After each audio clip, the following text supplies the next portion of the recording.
Okay, let's dive straight in. We're looking at the AI world, specifically the highlights from the AI Daily News Digest, April 29th, 2025. Yep, lots happening. We've sort of boiled it down for you. Exactly. We want to unpack what these updates actually mean. We're hitting Qwen 3, DeepSeek Buzz, the whole GPT-4o thing, and these new SO101 robot arms. Sounds good.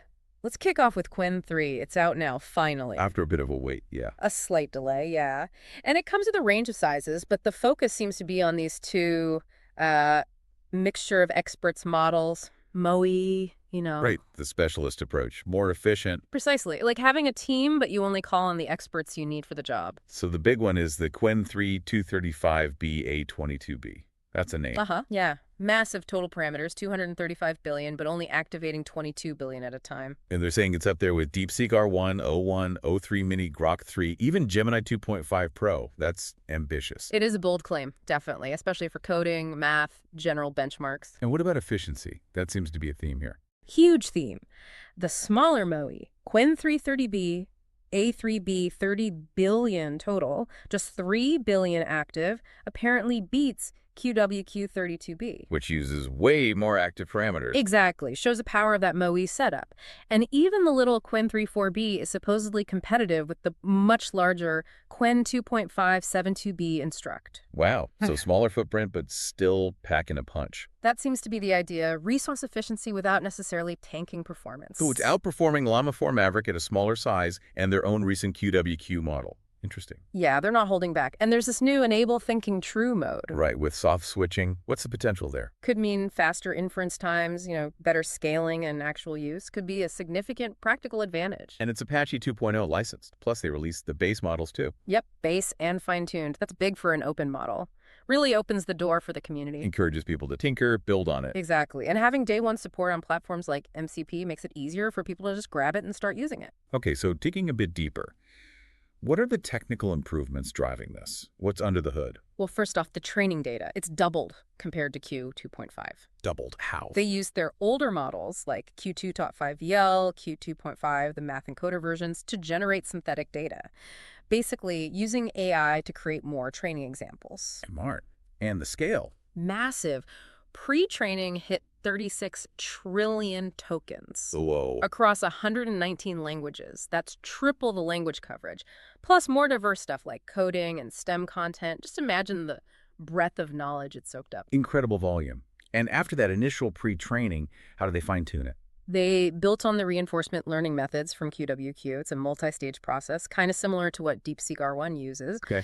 And they tweaked the training process itself, things like global batch load balancing loss specifically for the MOE models, and something called layernorm. Aimed at stability and performance. Right, making the whole training process smoother and hopefully leading to better models at the end. Sounds like a very methodical approach. Yeah. Optimizing each step. Pretty much. The pre-training itself is split into 3 stages now. Okay, what are those? First, general language stuff. Then, honing reasoning skills, STEM, coding, and finally getting it good at handling long context, up to 32,000 tokens. 32K context is pretty solid. Definitely. And they even tune the hyperparameters differently for the dense models versus the MOE ones based on scaling laws. Smart.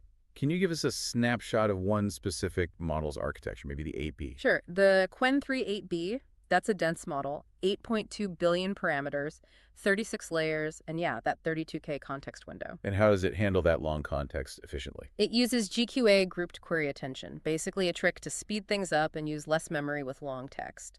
It has 32 query heads, but only 8 key value heads they share across. Gotcha. Efficient attention. Now, before the official release, there was some action on Hugging Face, right? Yeah. With smaller models. Yeah, exactly. Models like the 0.6B and 1.7B, but in FP8 format, saw quick updates. FP8 suggesting efficiency focus. Could be. Maybe rolling out smaller, efficient versions first for places with limited resources. Community chatter was buzzing too, guessing about release dates, maybe tied to LlamaCon. And debating those tiny sub 1 billion parameter models. Like, yeah. How good can they actually be? Right.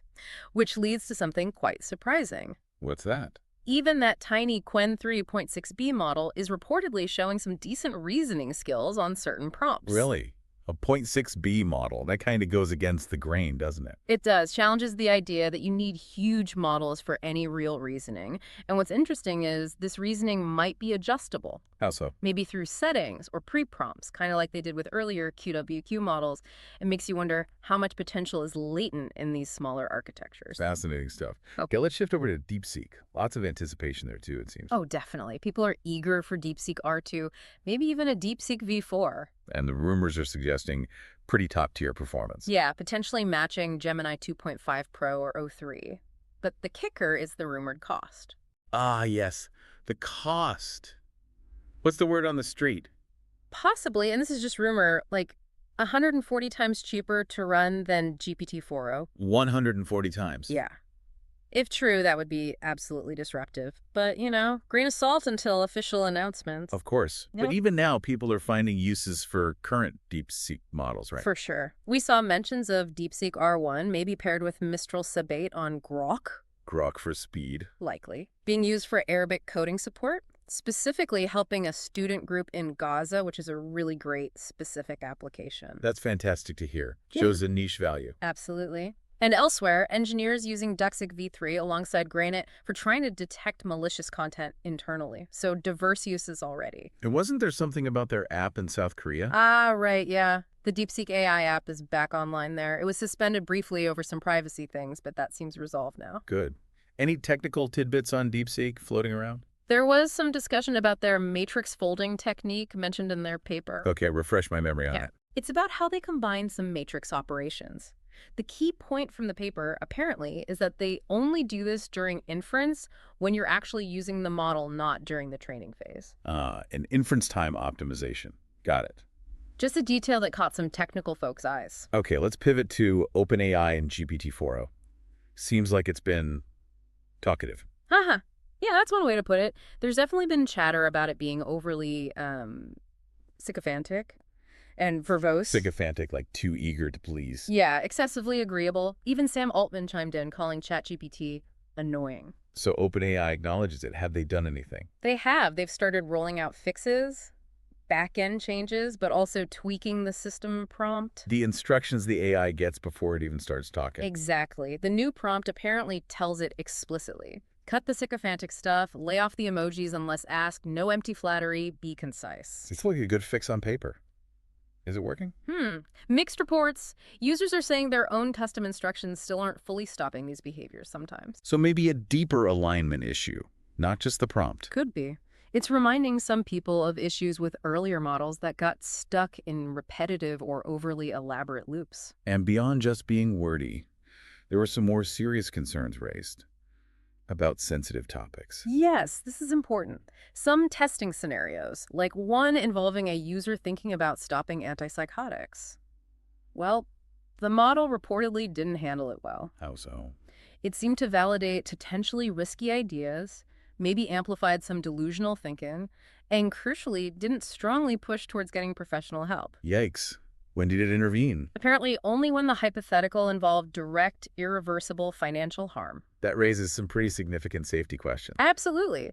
If the model is too agreeable, trying so hard to be helpful and positive, does it risk validating genuinely harmful thoughts or plans? It's that tension, isn't it, between being helpful and friendly versus being safely cautious. Exactly. Maybe the overly positive tone was a design choice to avoid seeming hostile, but it clearly has potential downsides.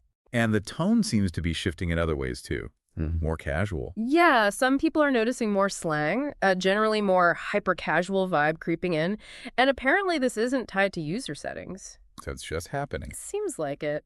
Mixed reactions, as you'd expect. Some might like it, others find it unprofessional. But amidst all these behavioral quirks, is it still getting the job done? It seems so. One user made a point to say that for standard, straightforward queries, it's still accurate and professional, so the core performance is likely still strong. Okay, good to know.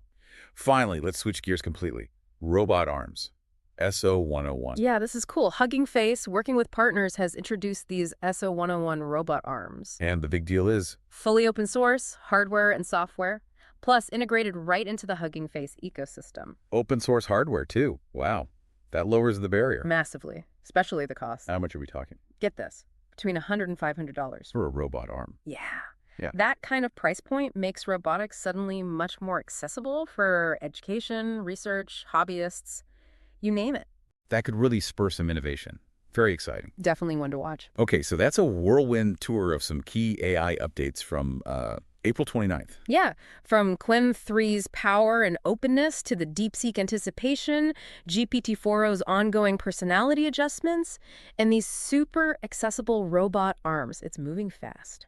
We hope this deep dive gave you some clarity, maybe a few aha moments, without being too overwhelming. Yeah, think about what it means to have models like Qwen 3, high-performing and open source out there. How could that change things for you or for developers everywhere? And consider the struggle OpenAI seems to be having with GPT-4's behavior. What did that tell you about just how hard it is to get AI alignment right, making something helpful and harmless? It's complex. And finally, think about those SO101 arms. Affordable, open robotics. What kind of new projects or ideas could that unlock? What could you build with that? Lots to chew on.